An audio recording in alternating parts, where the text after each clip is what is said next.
Australia's CSIRO has come up with some pretty amazing inventions over the past 86 years of research, from polymer banknotes to insect repellent and the world-changing Wi-Fi. But we can also lay claim to something a little more esoteric. We actually invented a whole new word. And no, we're not talking about one of these newfangled internet words like YOLO, selfie or totes.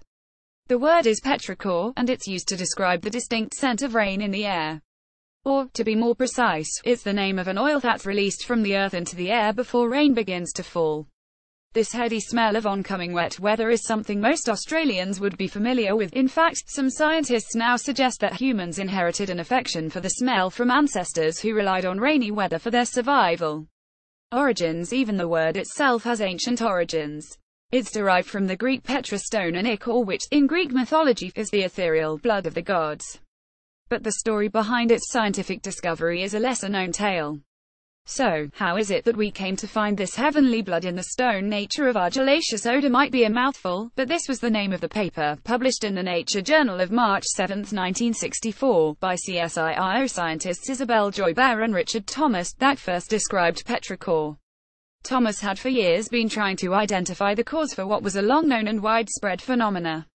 As the paper opened, that many natural dry clays and soils evolve a peculiar and characteristic odor when breathed on, or moistened with water, is recognized by all the earlier textbooks of mineralogy.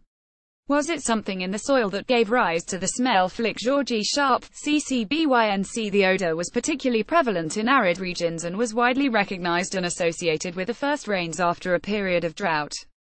The paper went on to say there is some evidence that drought-stricken cattle respond in a restless manner to this smell of rain. The smell had actually been described already by a small perfumery industry operating out of India, which had successfully captured and absorbed the scent in sandalwood oil. They called it Matti Ka Attar, or earth perfume. But its source was still unknown to science. Joy and Richard, working at what was then our Division of Mineral Chemistry in Melbourne, were determined to identify and describe its origin. By steam distilling rocks that had been exposed to warm, dry conditions in the open, they discovered a yellowish oil, trapped in rocks and soil but released by moisture, that was responsible for the smell. The diverse nature of the host materials has led us to propose the name petrichor for this apparently unique odor, which can be regarded as an ichor, a tenuous essence derived from rock or stone. The oil itself was thus named petrichor, the blood of the stone. Bring on the humidity. The smell itself comes about when increased humidity, a precursor to rain, fills the pores of stones, rocks, soil, etc. with tiny amounts of water. While it's only a minuscule amount, it is enough to flush the oil from the stone and release petrichor into the air.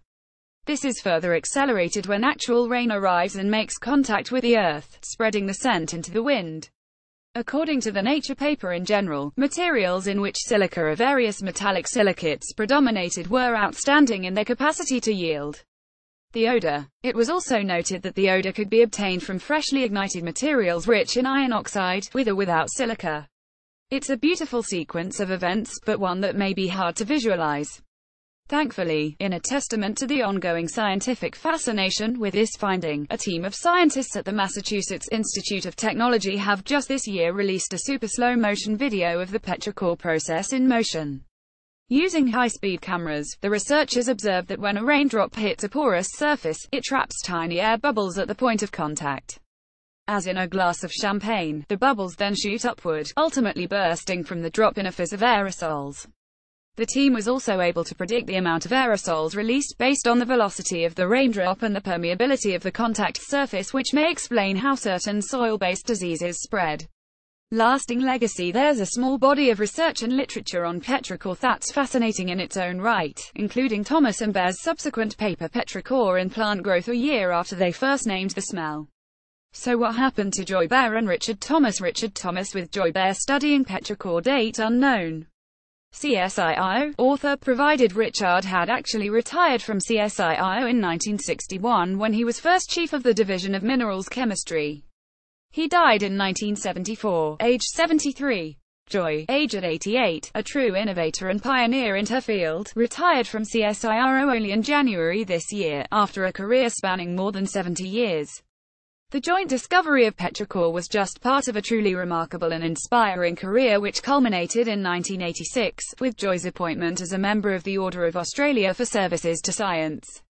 We are thankful to both for the lasting legacy on giving a name to the smell of rain and to Joy for the role model she has been to so many women in science. This is part of a series on CSIRO inventions.